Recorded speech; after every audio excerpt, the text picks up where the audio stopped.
Hello आंगो लोगो नोंथांमोनखौ दिनैनि आंनि फार्स्ट मिनि ब्लग भिडिअहाय बयखौबो वेलकाम खालामहरबाय।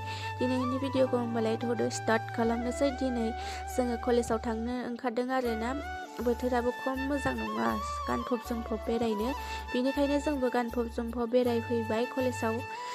दाथ' क्लास जाथ'वाखै, फेब्रुवारिनि 15फोरनिफ्रायसो स्टार्ट जागोन आरोना। जोङो कलेजावहाय प्रिन्सिपाल सारनि सिगनेसार नांगौमोन नालाय बेखौ लांनो फैदोंमोन आरो। कलेजावबो प्रग्राम दंमोन, बेयावबो जोङो दसे एटेन्ड खालामबाय आरो बिनि उनावहाय कम्पिउटार दखानाव फैबाय। जोङो एसे खामानि दंमोन सानैनाबो, जोंना खामानियानो जोबखाया आरोना कलेजाव थांबाथाय बेयाव नङाबा बेयाव।